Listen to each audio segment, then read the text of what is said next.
Copwatch, policing the police every single day.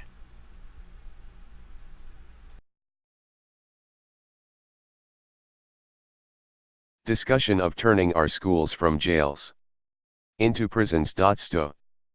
P. The socialist fascism and defund it now, before we turn it into Nazi Germany.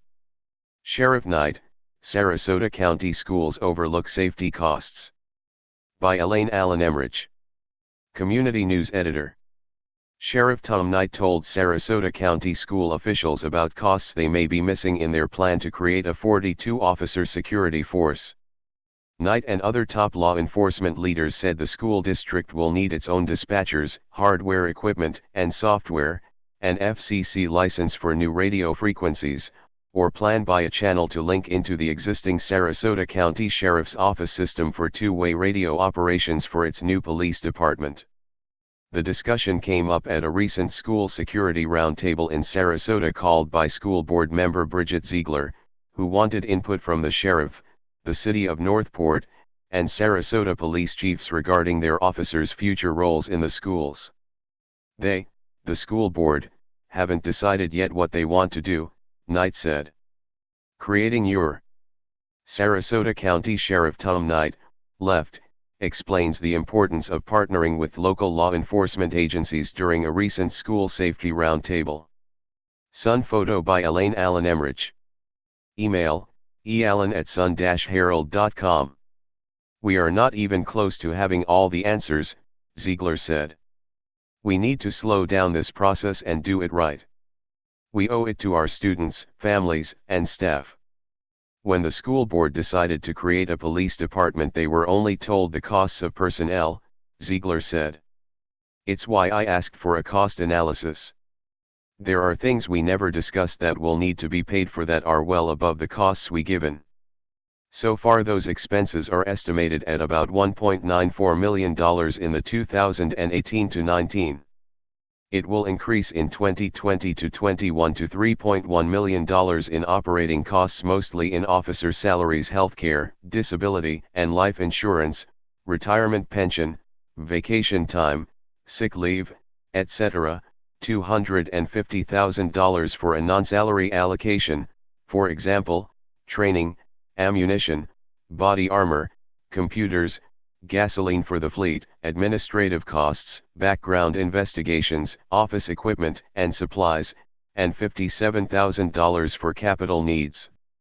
The school police department will be fully operational with all 42 officers trained in 2 years. A portion should be ready in December. A new chief was hired. Also needed for a new police force is a radio and record-keeping systems, vehicles, compliance monitoring, telephones, supplies, uniforms, personnel policies and specific law enforcement protocols. The district received $2 million from that state to fund officers. It is unknown if that state money is reoccurring. According to the CALIA Public Safety Communications Accreditation Program, the fee for a 42-officer department is $11,450, and $5,100 for a communications center if the board decides to have dispatchers. The designation may be renewed every 5 years. Also, we have accreditation standards, so I'm hoping you, school board, are looking at those standards and working toward those levels. I have to answer to the accreditation board, standards by which all law enforcement agencies use in the U.S., to make sure we are following the correct protocols. I am troubled by what I saw was talk about property and evidence and crime scene and all those kinds of things, because those are huge responsibilities that take us away from our resources from within our communities, our cities, she said. She added that SPD expects full payment for school board police-related services. Sarasota Police Chief Bernadette DiPino left with numerous unanswered questions. However, City of Sarasota Commissioner Shelley Freeland Eddy requested a mutual aid agreement with the district before school begins in August. Northport Mayor Vanessa Carusone pointed out that since the roundtable wasn't a formal meeting and only 2 school board members were there, no action could be taken to give answers to local law enforcement. Agency leaders said they all needed to know now what the district needs when school starts, as those budgets are set without services such as SROs, dispatchers, etc. There wasn't a clear decision made this week if the new school district officers will share intelligence with local law enforcement. We, SCSO, share intelligence through our undercover operations and joint terrorism task force, Knight said of daily contacts made with SROs and local police municipalities. These are things that go on at these campuses and nobody knows about. After Parkland, we handled over 60 complaints. We vetted them all and we don't talk about them, and the community knew no different. Knight said after the mass shooting at Marjorie Stoneman Douglas High School in February, dozens of school-related threats were handled by local law enforcement. Currently, school board calls are handled by the sheriff's office or local police departments, depending on where the calls originate. Dispatchers then direct officers who respond to the calls. I'm not going to ask the county who oversees my budget to pay for those services.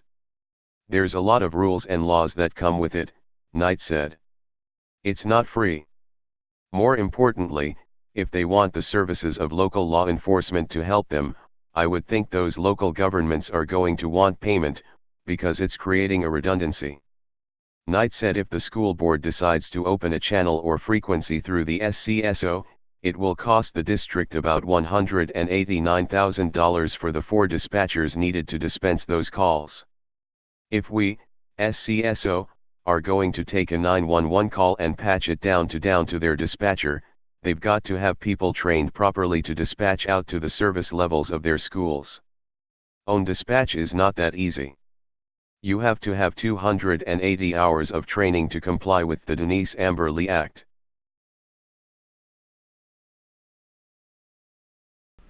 Hey Charlotte County, this is Charlotte County Copwatch, and I just wanted you to know that I am using this stuff under fair use. And also remember to like and subscribe this channel. Also too, keep in mind I do not make any money on YouTube. This is 5 hours work a day, fighting for freedom. And you can donate with PayPal and Patreon.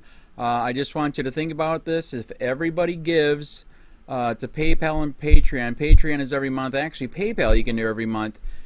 I have 12,000 subscribers. If everybody gives, I can quit my regular job and go full-time investigations on Charlotte County and possibly even more and beyond. So just keep that in mind. If everybody helps out, I can go full-time doing this. Thanks.